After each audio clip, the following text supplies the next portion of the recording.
할렐루야. 사랑하는 동인가족 여러분, 날씨는 춥고 주변을 보면 답답한 일이 많습니다. 하나님의 사랑의 손길이 여러분의 마음과 삶을 따뜻하게 해주시기를 축복합니다. 이번 주 요절은 고린도후서 13장 13절 말씀입니다. 고린도서 13장 13절 말씀 우리 함께 암송하시겠습니다. 시작. 주 예수 그리스도의 은혜와 하나님의 사랑과 성령의 교통하심이 너희 무리와 함께 있을지어다. 고린도서 13장 13절 말씀. 아멘. 축복은 사랑하는 마음으로 다른 사람에게 복을 비는 것입니다. 우리 구약 민수기 6장 24절에서 26절까지 제사장의 축복입니다. 제사장들이 이렇게 축복을 한 것이죠. 여호와는 내게 복을 주시고 너를 지키시기를 원하며 여호와는 그의 얼굴을 내게 비추사 은혜 베푸시기를 원하며 여호와는 그 얼굴을 내게로 향하여 드사 평강 주시기를 원하노라. 구약의 제사장들이 하나님의 백성들을 지켜주시고 은혜 베풀어 주시고 평강 주시기를 축복하는 그런 내용입니다. 제사장들이 백성들을 그렇게 축복했습니다.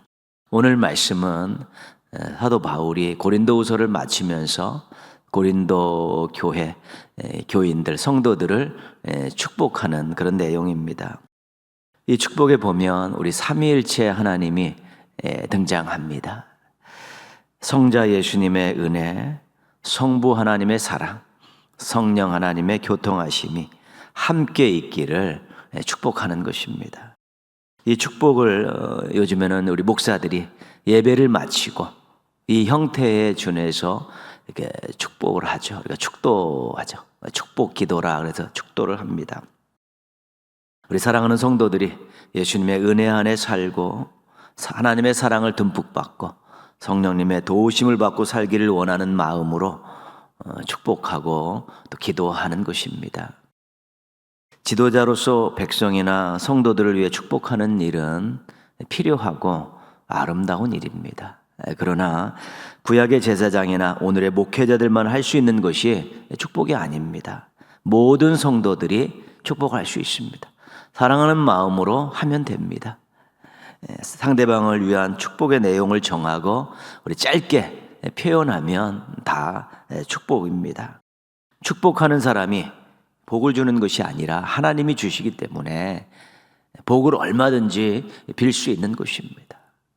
진짜 사랑의 마음을 가지고 축복했을 때 우리 하나님께서 그 사람에게 그 복을 주시는 것입니다. 누군가를 축복할 수 있다는 것은 행복한 일입니다. 왜냐하면 그 축복하는 사람의 마음 속에 사랑이 있기 때문에 그렇습니다. 사랑하는 마음으로 축복했는데 상대방이 좋아하고 또 잘 되는 모습 보면 그것이 신앙의 또 하나의 즐거움입니다. 하나님을 섬기면서 받는 그런 많은 즐거움들이 있는데 내가 누군가를 위해서 축복하고 또 중보기도 했을 때 그 사람이 더 나아지고 좋아지고 행복해지는 모습 보면 그것도 신앙의 엄청난 즐거움인데 이런 즐거움도 우리가 축복을 통해서 많이 맛볼 수 있어야 되는 것입니다.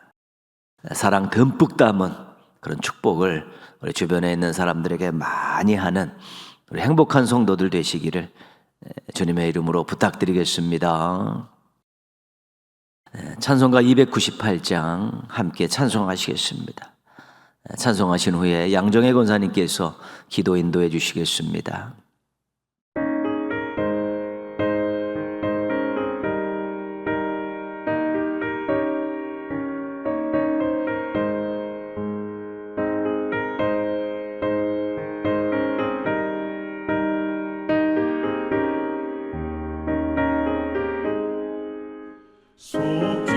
속죄하신 구세주를 내가 찬송하리라. 내게 자유 주시려고 주가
승리하신 구세주를 내가 찬송하리라. 죄와 죽음 지옥 권세 주가 모두 이겼네. 그 신사랑 찬양하리.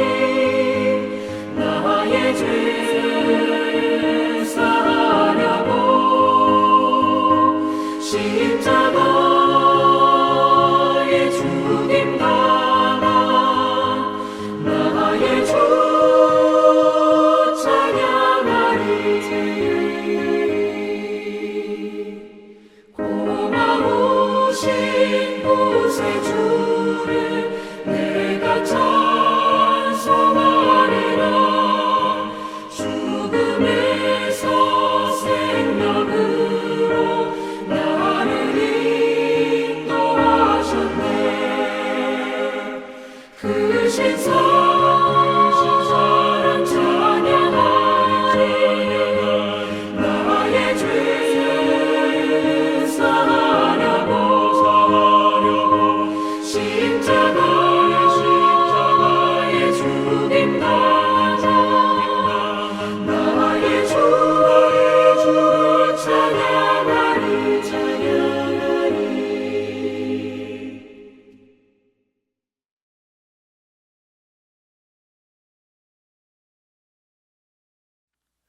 사랑과 은혜가 풍성하신 하나님 아버지, 자녀 삼아주시고 눈동자같이 지켜주시고 보호해주시는 은혜 감사합니다.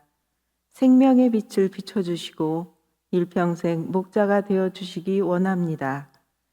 이 시간 주중 예배로 하나님 앞에 올려드립니다. 삶을 돌아볼 때 한없이 부족한 모습뿐입니다. 주의 보혈로 씻어주시고 정결한 몸과 마음으로 주 앞에 나아가기에 부족함이 없도록 은혜 내려 주시옵소서. 이 시간 성령 충만으로 인도하여 주시고 주께서 기뻐하시는 예배를 올려드릴 수 있도록 인도하여 주시옵소서. 하나님 아버지, 대한민국을 사랑하여 주신 줄 믿습니다. 이 나라의 정치 경제가 안정되게 하시고 평화의 나라가 되도록 은혜를 내려 주옵소서. 동인교회를 세워주셔서 감사합니다.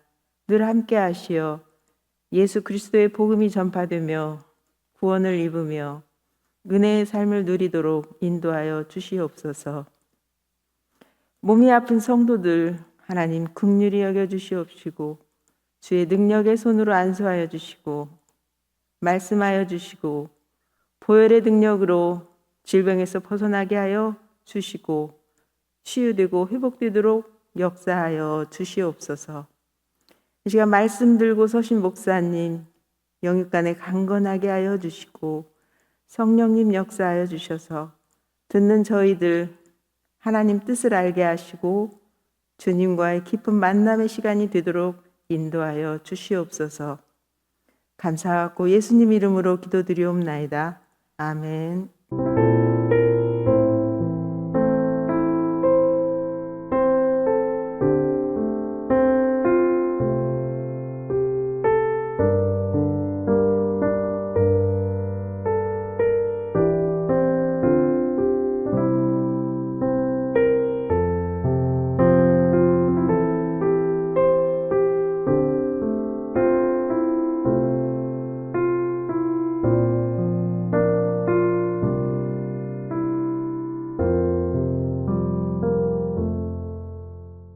오늘 주신 하나님 말씀은 누가복음 23장 22절에서 25절까지 말씀입니다. 누가복음 23장 22절에서 25절. 우리 한 목소리로 같이 읽겠습니다. 빌라도가 세 번째 말하되 이 사람이 무슨 악한 일을 하였느냐? 나는 그에게서 죽일 죄를 찾지 못하였나니 때려서 놓으리라 하니 그들이 큰 소리로 재촉하여 십자가에 못 박기를 구하니 그들의 소리가 이긴지라.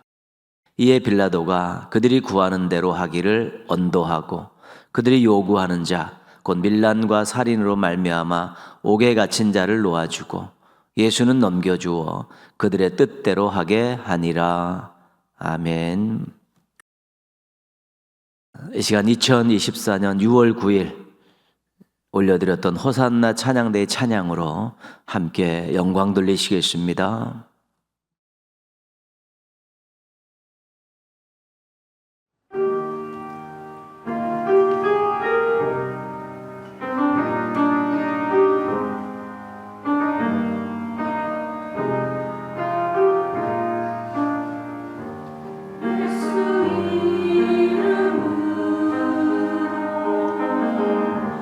우리 함께 모였네. 근심 걱정 모두 내려놓고서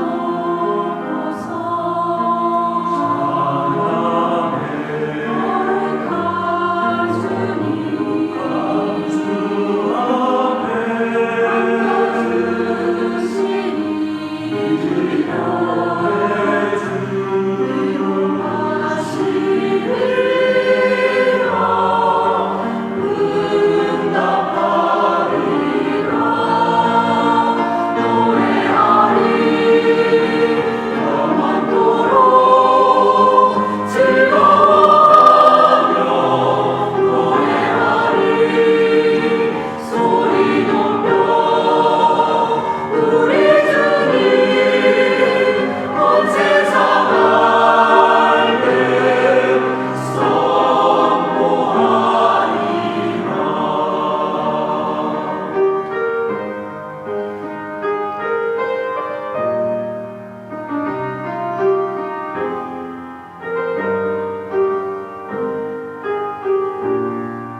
아멘.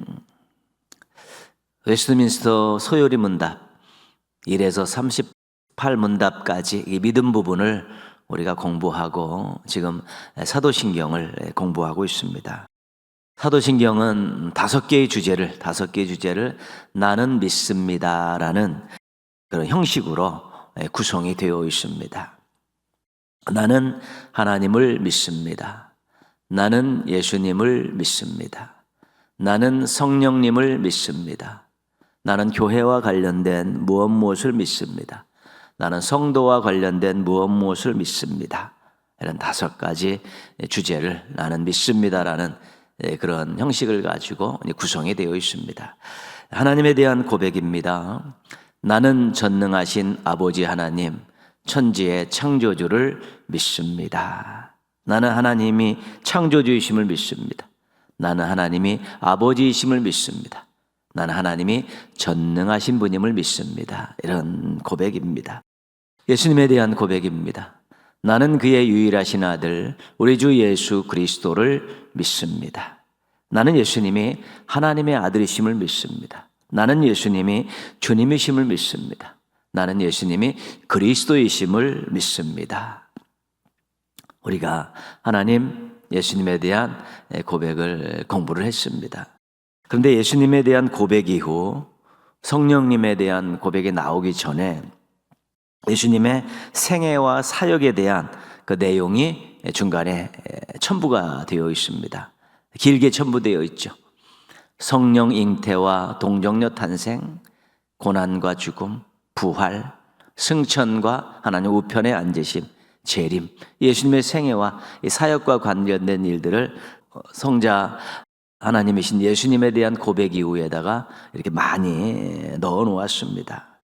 이 내용들도 믿고 고백해야 되는 것들이기 때문에 그렇습니다. 이 고백이 있어야지만 예수님에 대한 고백이 더 분명해지는 것입니다. 그리고 예수님에 대한 고백 가운데서 첫 번째, 그는 성령으로 잉태되어 동정녀 마리아에게 나시고, 동정녀 마리아에게 나시고, 이 땅에 태어나는 모든 사람들은 다 남녀 관계를 통해 태어나죠. 하나님 정해놓으신 생명을 이 땅에 보내시는 방법입니다. 그런데 하나님께서는 예수님을 이 땅에 보내실 때는 다른 방법을 사용하신 것이죠. 남녀 관계에 의해서 잉태되는 것이 아니라 성령으로 잉태되고요. 남녀 관계를 치른 이후에 그 여자에 의해서 출산하는 것이 아니라 처녀로 인해서 출생하게 하신 것입니다. 인간의 생각, 인간의 상식, 이 법칙으로는 이해할 수 없습니다. 듣도 보도 못한 그런 일입니다. 없었습니다. 또 생물학적으로, 과학적으로, 이성적으로 안 되는 일이었습니다. 그래서 거짓말이다, 지어낸 이야기다라고 말하고, 아니면 마리아가 다른 남자와 정을 통했다고까지 주장하기도 합니다. 그 이름을, 남자의 이름을 언급하기도 합니다.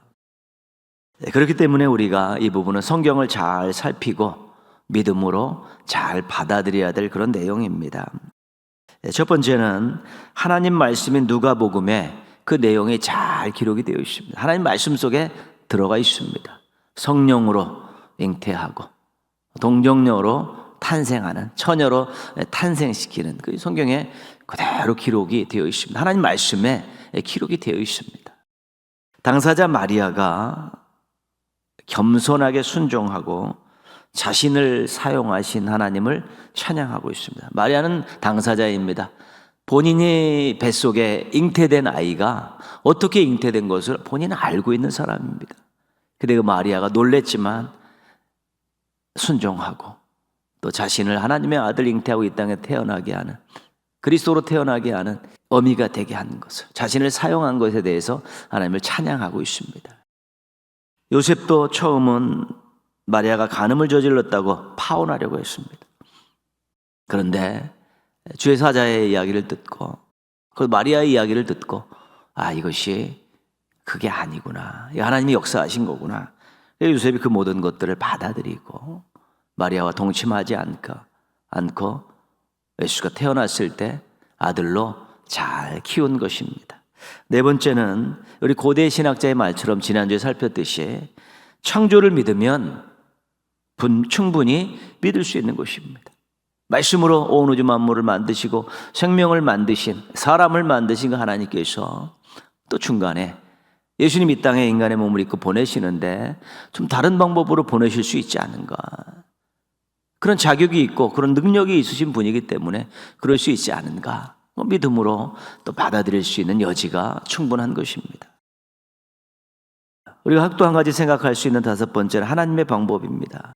하나님께서 인간들의 죄인인 인간을 구원하시려고 계획을 세우시지 않았습니까? 근데 그 구원의 계획 가운데서 하나님의 아들을 보내는 계획을 세우신 것입니다. 하나님의 아들을 보내시는데 신성을 뺄 수 없습니다. 신성을 빼면 인간으로 태어나기 때문에, 그럼 그것은 아무런 의미가 없기 때문에 신성을 유지해야 됐었고요.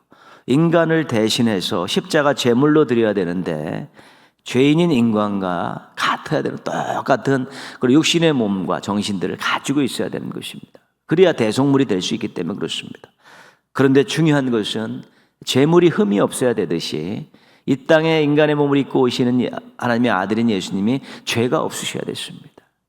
신성도 유지하고 인성도 똑같이 인간들과 가질 수 있고 죄도 없어야 되는 그런 존재를 보내셔야 되기 때문에 성령 잉태와 동정녀 탄생이라는 방법을 사용하신 것입니다. 남녀관계를 마리아와 요셉에 의해서 태어난 그 아들로는 속죄를 할 수가 없기 때문에 그렇습니다. 죄인인 인간을 구원하시기 위해서 하나님께서 완벽하게 준비하신 것입니다. 이렇게 보내면 인간을 구원할 수 있다는 것입니다. 성령 잉태와 동정녀 탄생은 하나님의 사랑에 의한 계획과 마리아의 순종으로 이루어졌습니다. 하나님께는 감사하고 우리가 마리아의 순종은 우리가 본받을 수 있어야 되는 것이지요.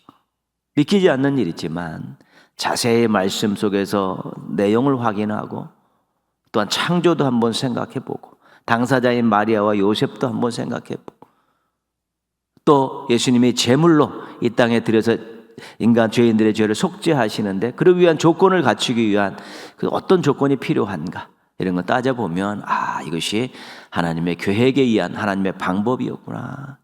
마리아라는 여인이 엄청난 일을 순종으로 받아들였구나. 그래서 우리 죄인을 구원하기 위해 이런 놀라운 계획을 세우신 하나님을 감사하고 찬양하시고 마리아와 요셉의 순종을 또 본받고 살아가시기를 바랍니다. 오늘 우리가 배울 두 번째는 본디오 빌라도에게 고난을 받아 십자가에 못 박혀 죽으시고 고난과 죽음에 대한 내용입니다. 성령 잉태와 동정녀 탄생을 고백한 이후에 바로 고난과 죽음으로 넘어가죠. 그럼 예수님의 사생의 3년과 30년과 공생의 3년은 그렇게 중요한 것이 아니냐, 별로 중요하지 않지 않냐 이렇게 이야기할 수 있는데요. 그렇지만 의미가 없는 것이 아닙니다. 그런 것들이 누적이 되어서 예수님의 생애와 사역을 다 뒷받침하고 있기 때문에 예수님이 이 땅에 태어나서 고난받고 죽으셨다는 이것이 죄인들을 구원하기 위해 엄청난 중요한 일이기 때문에 우리가 이게 성령 잉태와 동정녀 탄생, 고난과 죽음 이렇게 주제를 엮어가는 것입니다. 왜냐하면 구속사 중심으로, 구원 중심으로 고백을 만들었기 때문에 그렇습니다. 예수님께서 고난을 받으셨습니다. 근데 예수님이 인간의 몸을 얻고 이 세상에 오신 것 자체가 고난 아니겠습니까? 그 자유롭고 모든 능력을 가지고 계신 예수님께서 이 땅에 한정적인 인간의 육신의 몸을 얻고 이 땅에 오셨다는 것은 아주 넓은 세상에서 좁은 세상으로, 깨끗한 세상에서 들어온 세상으로 온 것과 똑같은 것 아니겠습니까? 그것조차도 힘든 것이지요. 고난이라 할 수 있고요. 가난한 유대인의 가정에서 태어난 것도 참 고난이지요. 아버지의 목수, 요셉이 목수 일을 하는 그 가정에서 태어났죠. 유대 지도자의 핍박도 엄청나게 많은 고난이었습니다. 사역할 때, 공생의 기간에. 십자가에 못 박혀 죽으신 것은 예수님의 고난의 정점입니다. 최고죠. 고난을 말하면서 왜 빌라도의 이름을 거기다가 못을 박아놨을까? 빌라도 억울하지 않습니까? 뭐야? 계속해서 예수님 이후에 모든 사람들이 이 사도신경을 고백하는 신앙인들의 입에 늘 빌라도는 예수님을 고난받게 했다는 것, 죽게 만들었다는 이런 하나의 범인으로 계속 고백하고 있기 때문에 빌라도는 지금 굉장히 또 억울한 면도 있을 수 있습니다. 오늘 말씀이 담긴 누가복음 23장 13절에서 25절은 빌라도의 재판 모습입니다. 빌라도가 주관하는 재판의 모습인데 빌라도는 처음에 이 모든 내용을 살펴보고 예수님이 죄가 없다는 걸 알았죠. 무죄 방면하려고 했습니다. 또 유대인들의 의식해서 채찍 때려서 내가 내보내겠다. 왜 소란하게 했으니까.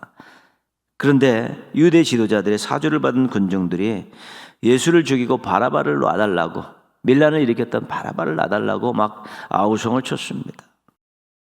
두 번째 석방하려고 했는데 군중들의 또 저항에 부딪힙니다. 사주받은 군중들이 막 일어나가지고 막 엄청나게 막 저항을 하니까 오늘 말씀 22절에 보면요, 빌라도가 세 번째 말하되 이 사람이 무슨 악한 일을 하였느냐, 나는 그에게서 죽일 죄를 찾지 못하였나니 때려서 놓으리라. 세 번째도 악한 일 찾지 못했다, 죽일 죄 찾지 못했다, 나 때려서 놓겠다, 그렇게 분명하게 말했죠. 빌라도는 예수님이 죄가 없다는 사실을 알고 있었던 것입니다. 23절에 보면요, 그들이 큰 소리로 재촉하여 십자가에 못 박기를 구하니 그들의 소리가 이긴지라. 군중들이 막 소리치고 아우성치고 난리를 치니 그들의 소리가 이긴지라. 빌라도가 포기했다는 것입니다. 죄 없는 줄 알면 아는데 군중들이 원체 막 소리를 치니까 알았다.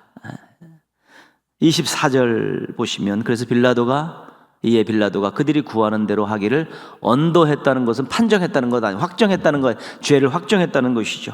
예수를 죄인으로 인정하고 십자가형을 최종 확정 판결을 했습니다. 빌라도는 재판을 주도하고 유무죄를 판단한 최종 결정권자입니다.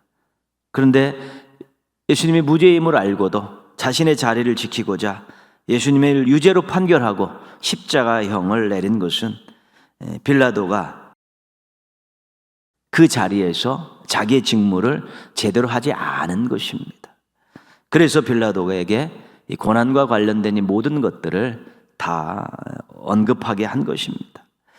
물론 교활한 유대 지도자, 무지한 군중도 한 몫을 했지만 최종 책임은 빌라도가 져야 되는 것이기 때문에 본디오 빌라도에게 고난을 받아라고 그렇게 명령을 한 것입니다.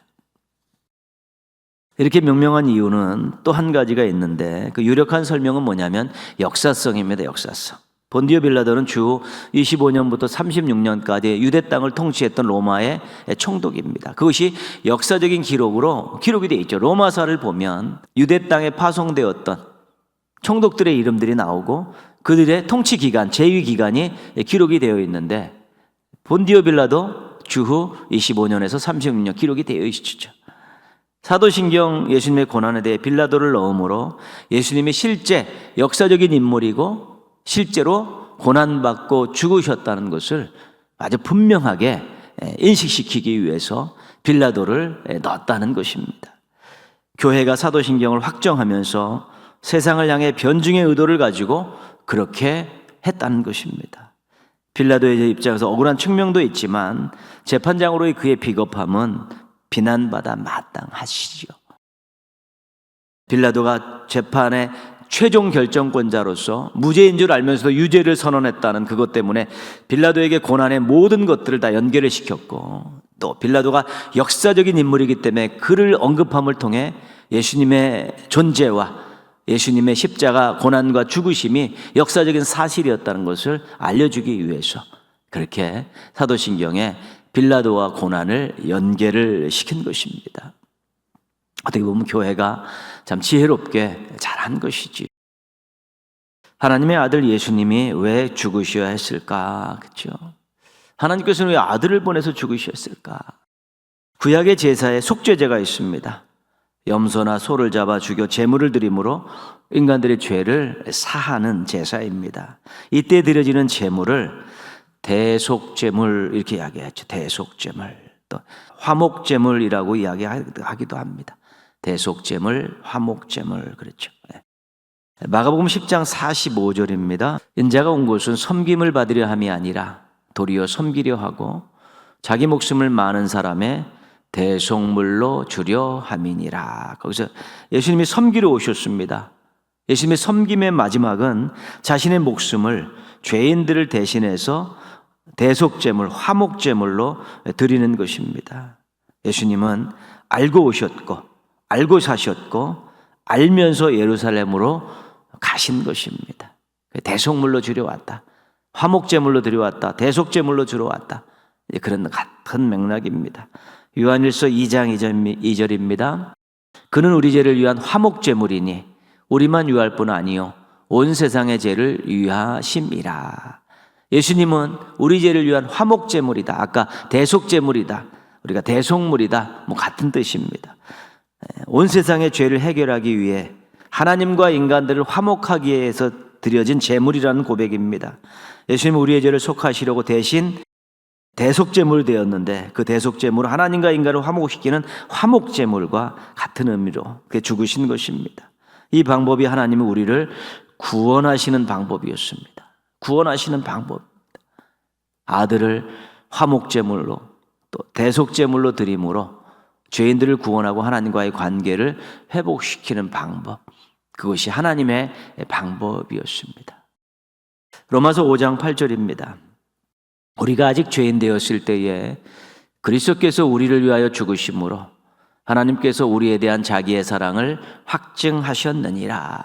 그리스도께서 우리를 위하여 죽으셨죠. 뭘로 죽으셨습니까? 대속제물, 화목제물로 죽으셨다는 것이죠. 그래서 우리를 하나님과의 관계를 화목하게 만들고 우리를 구원했는데 그건 뭐냐면 하나님이 우리를 사랑하고 있다는 증거라는 것입니다. 하나님께서 우리를 사랑하고 계시다는 것에 대한 증거를 보여주신 것이죠. 그래서 예수님 우리를 위해 죽으셨습니다. 이 고백, 그래서 내가 구원받았습니다. 용서받았습니다.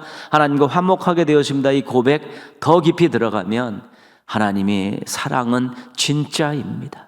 이것을 내가 하나님 나를 사랑하신다는 사실을 100% 믿게 됐고 평생 믿게 되었습니다라고 이야기할 수 있어야 되는 것입니다.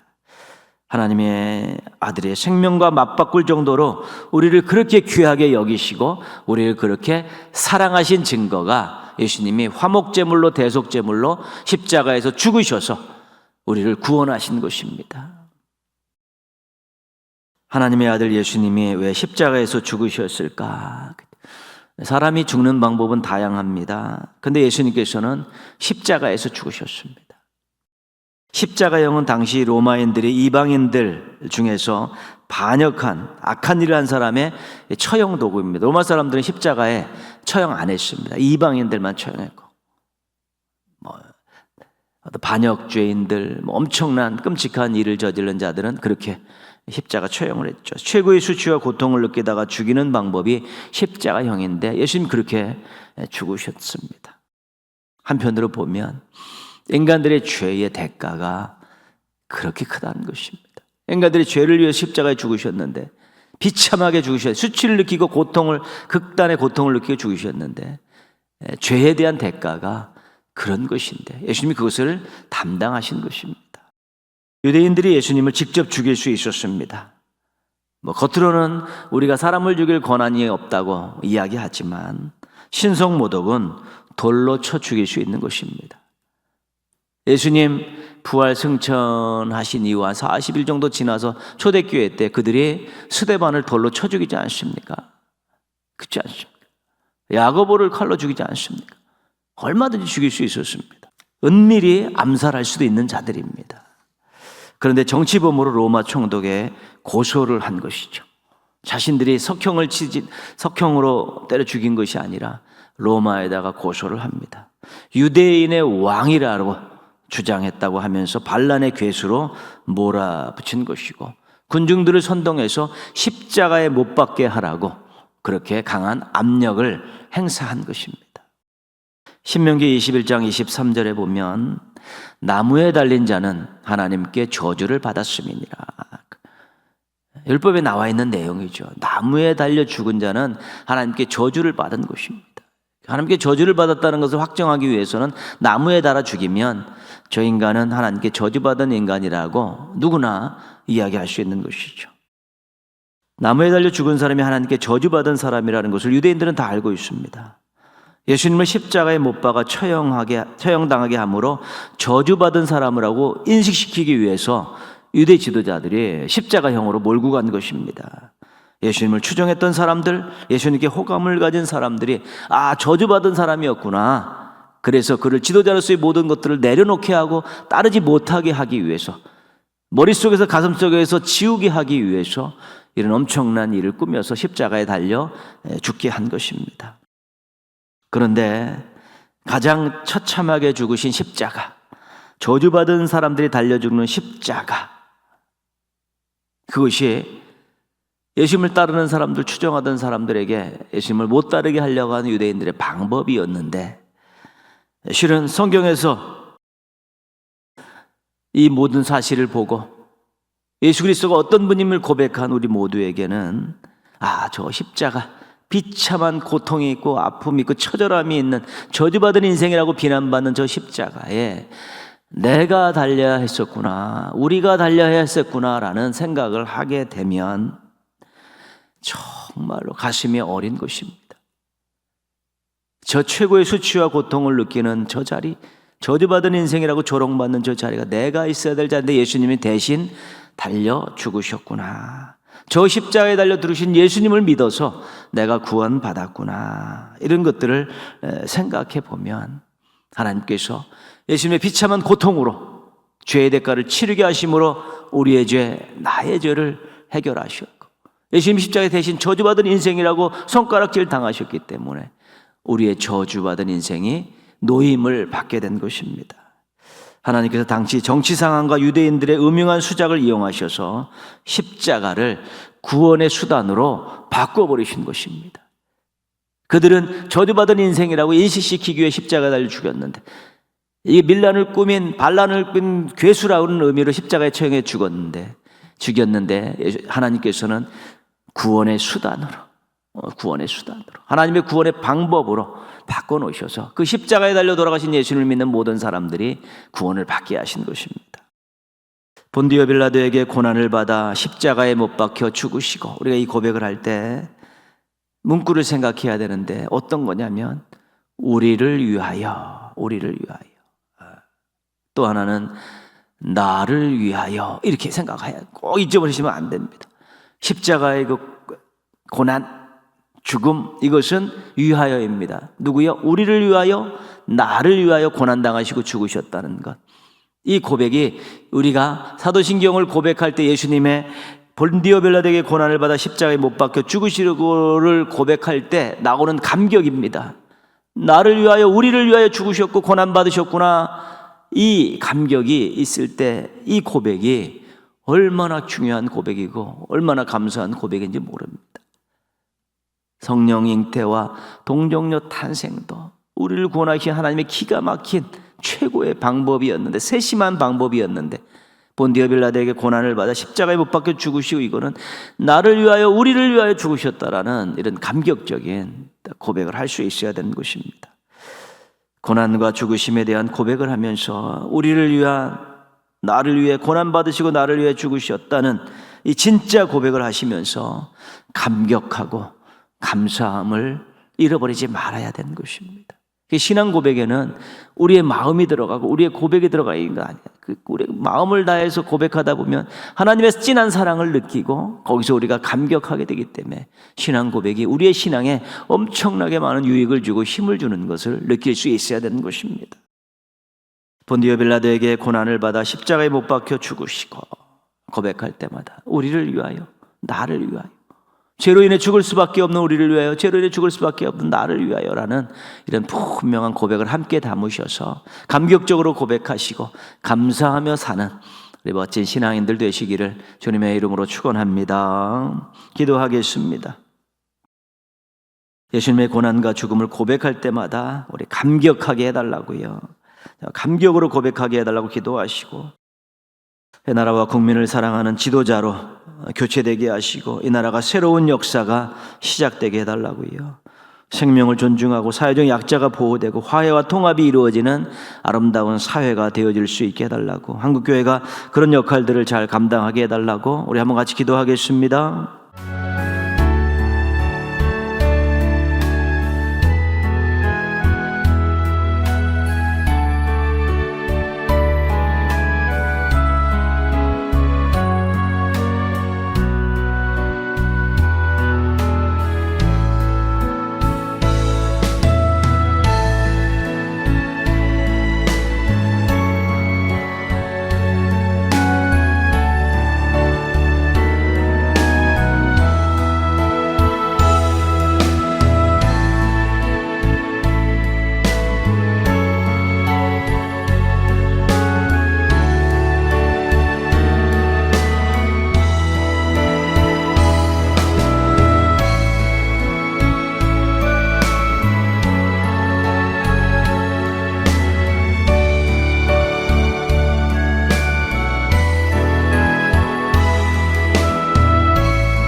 하나님 아버지 감사합니다. 또 주중에 이렇게 시간과 장소를 정해서 겸손히 하나님 앞에 서게 해주셔서 감사를 드립니다.